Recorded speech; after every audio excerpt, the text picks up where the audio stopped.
If we truly want to see a world at peace, then we must learn the real meanings of attack and defense. For we have learnt meanings about both, which are not wholly correct. We have learned to not see what they really are, and have learned instead to see what we want them to be. Peace is something we see within ourselves first. It is a state of being that when seen within oneself, it is simply projected out onto the world, and the world we see will reflect back to us all the witnesses for peace.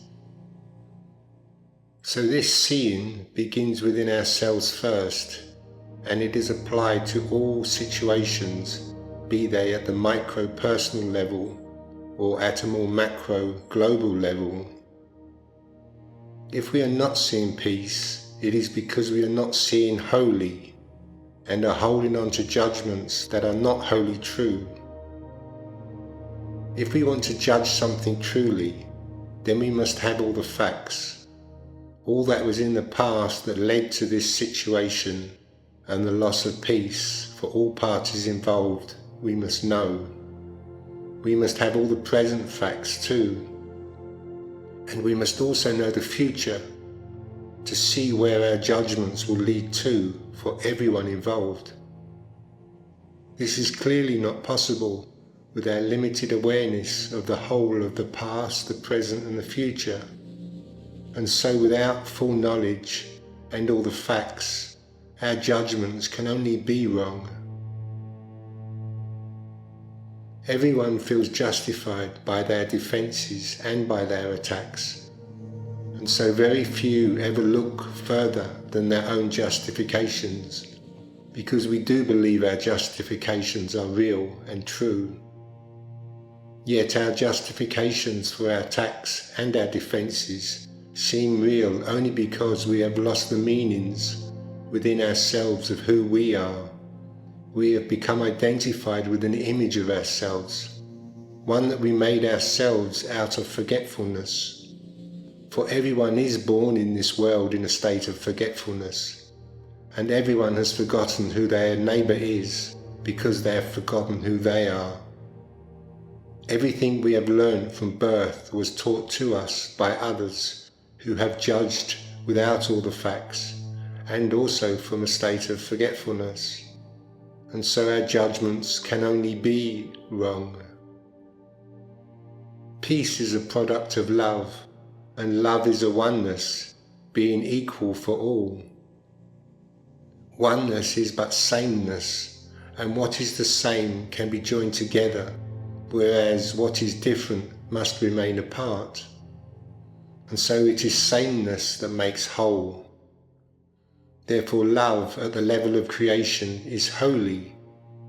Life is holy, because life is creation, and being creation, life is valuable, because life is a part of love.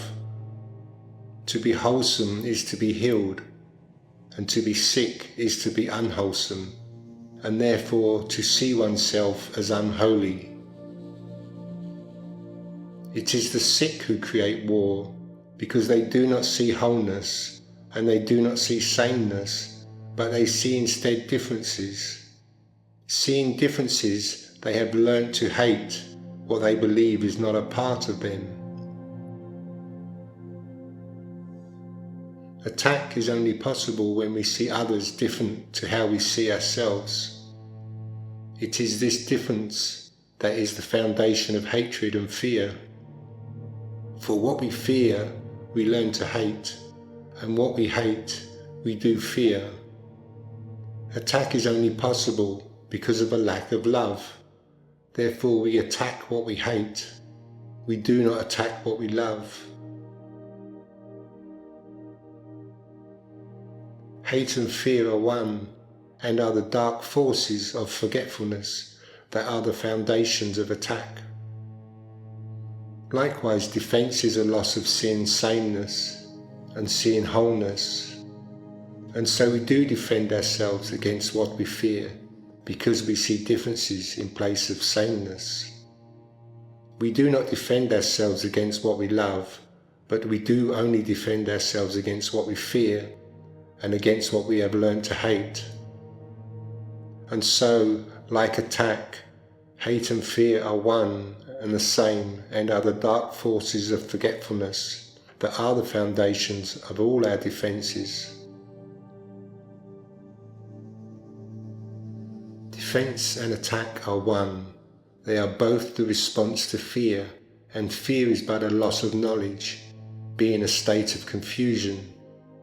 The mind in a state of confusion lacks knowledge, and having lost knowledge, fear is the first response, because the mind's true state of being is full knowledge, being one with the mind of creation.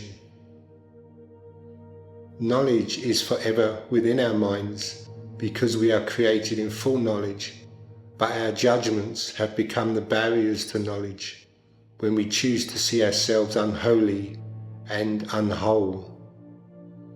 The knowledge of our Creator is the power of love, being the love for creation itself. Attack and fear are therefore but calls for love, because they are the loss of love, and so having lost love first within ourselves through the loss of knowledge of oneself, one simply loses the knowledge of one's fellow man and one's fellow neighbour. Fear and evil are synonymous, being a oneness in darkness, and fear's greatest defence is to attack. Having lost knowledge, the attack is but an attack on truth. Fear defends the illusion of separation and seeing differences where there is but sameness, and by responding to the fear as if it is real, the illusion is kept in place. Attack and defence, fear and hatred are all one in meaning, and they stand in ignorance within a darkened mind. Yet at their foundation there is but a call for love, because it is the loss of love that has ignited the dark dream within our minds, one that fear proclaims is reality. Whenever we realize that we are defending ourselves, we are but defending an image of ourselves. Every defense and every attack we hold and feed within our minds is but an attempt to preserve the belief that we are all separate from each other. We are trying to maintain the belief in division and not sameness, and hatred and fear are only possible in division, and is simply an impossibility within oneness. The way to correct this error in thinking is by learning to see sameness between the two parties, and this will create the conditions for peace to re-establish its rightful place within our minds. Peace is the condition for understanding, and once we have the condition of peace re-established within ourselves, knowledge flows unobstructed, and so love enters of itself, unhindered and unblocked.